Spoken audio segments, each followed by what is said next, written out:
안녕하세요. 미국 주식 성공 투자로 여행을 원 없이 다니고 싶어하는 욕망덩어리 미국 주식 인간 지표입니다. 저는 현재도 인버스를 보유 중입니다. 아마 대선 전까지 인버스가 물린 상태로 가더라도 계속 보유할 생각입니다. 나스닥 선물 일봉 차트입니다. 소파동이 살짝 브레이크가 걸렸습니다. 여기서 만약 금요일에 그냥 하락이 나온다 하더라도 이미 내려가던 추세였기 때문에 하락은 그리 깊지 않을 것이고, 만약 금요일에 소파동을 브레이크 걸리고 월요일까지 올린 뒤에 화요일 이후에 소파동을 아래로 꺾여버리는 하락이 나온다면 나스닥 선물 일본 기준으로 41위편까지 밀릴 가능성이 높습니다. 세력들이 하락을 더 세고 빠르게 만들고 싶다면 일봉상 소파동을 위로 한 번 더 올렸다가 아래로 내려 꽂아야죠. 목요일 상승 후 하락은 자연스러운 거였어요. 저도 수익 실현 좀 하고 다시 재매수를 하긴 했어요. 어떻게 보면 줄먹을 좀 한 셈이죠. 이걸 나스닥 선물 6시간 봉, 하루에 4캔들 나오는 차트로 와서 보면 대파동이 내려왔습니다. 반지점 이상 내려온 대파동 일명 11위평을 다시 위로 돌리기 위해서는 중파동의 쌍바닥이 필요로 합니다. 수요일에 바닥을 일단 찍고 중파동이 위로 돌렸죠. 그리고 목요일에 갑자기 급등이 나오다 말고 떨어지고 있죠. 이게 하락이구나 라는 게 아니라 매우 자연스러운 과정이라는 거예요. 대신 첫 번째 저점을 살짝 이탈하는 정도는 괜찮지만 장이 끝날 때까지 음봉으로 팍팍팍 떨어지면 롱비중에 따라서 손절을 하던 조절을 하던 그건 본인 스스로 판단해야 합니다. 여기서부터는 뭐 예측이고 뭐고 그냥 자연스럽게 첫 번째 바닥의 저점을 완벽하게 이탈을 해버렸네. 세력들이 돈을 많이 써서 내려버렸네. 그러면 이상함을 감지해야죠. 이 부분은 저도 매우 어려운데 여러 번 당해보다 보니 약간의 손절을 못해서 더 큰 손해를 입는 것보단 빠른 손절로 시장 파악을 하는 게 좋다. 다만 저점을 살짝 이탈하는 아랫골이 달리는 상황은 언제나 대응하기가 빡시다. 다시 일봉으로 돌아와서 만약에 저점 이탈을 하지 않고 다시 한번 상승이 다음 주에 나오면서 나스닥이 정고점을 간다면 중파동 3봉이 완성되겠죠. 그리고 나선 저는 급락이 나오거나 하루 이틀 밀렸다가 정고점 재도전했다가 쌍봉을 제대로 만들고 60에서 120일 이평선까지 아주 빠르게 떨어질 가능성을 보고 있습니다.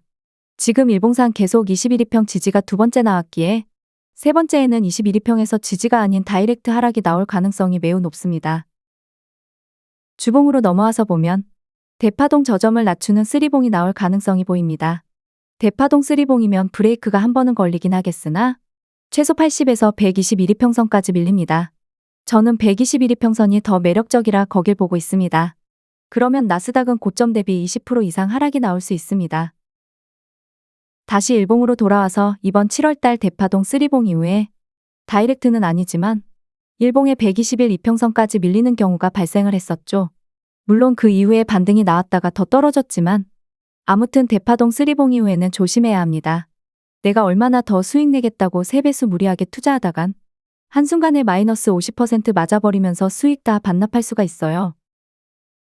그럼 만약 정말 최악으로 10일에서 12월에 주봉상 그런 큰 하락이 나온다면 이걸 매수받아야 하는 거야 라는 공포감이 있는데, 월봉으로 보면 대파동이 외봉이고 이평선이 풀정배열이죠. 그런데 주봉상 121위평선 가격은 월봉의 41위평 부근입니다. 그러니까 만약에 10일에서 12월까지 정말 월봉상 41위평까지 내려간다? 거의 이건 코로나 때 공포감인데 풀매수각이라는 겁니다. 거기서 반등이 무조건은 나와요. 물론 그 반등이 약할 수도 있지만 무조건 수익을 낼 수는 있는 구간이다. 다만 고점에 3배 상품 들어갔다가 손절도 못하고 물리면서 현금도 없다면 매우 힘들어지겠죠. 그리고 나서 2025년도 또다시 불장을 보고 있습니다. 그리고 나서 고점 탈환을 하지 못하면서 대파동 저점을 낮추는 쌍봉이 보이면 2026년도부터 또 다시 80에서 121위평선까지 가는 패턴인데 그건 너무 미래적인 얘기라서 추후에 보도록 하겠습니다. SOXX ETF 한배수 확장 시간 4시간 차트입니다. 제가 불안한 이유 중 하나는 녹색 파동의 두 번째 봉우리가 얇아서입니다. 그렇게 되면서 정고점 부근을 살짝 깨고 다시 내려왔죠. 피보나치 1번 채널까지 가고 내려왔으면 그저께 눌림 때 매수 비중 세게 들어갈 수도 있었을 텐데 여러 가지 정황상 현재는 몸을 최대한 사려야 할 때라고 생각 중입니다. 여기서부터는 미래를 예측하기보다는 첫 번째 바닥의 저점을 깨는지만 체크하면 됩니다. 다만 최근 저점에 너무 타이트하게 스탑로스 걸면 좌측 화면처럼 아랫골이 달리고 올려버리는 수도 있어요. 목요일 상승 후 하락은 매우 당연한 과정이었고 앞으로 금요일 월요일 중에 첫 번째 바닥의 저점을 이탈하면 롱 비중을 조절하던지 다 매도하고 관망을 하던지 혹은 저처럼 인버스를 해칭 용도로 롱 비중보다는 낮게 해서 가져가는 것도 리스크적인 측면에서 좋은 선택이지 않을까 싶습니다.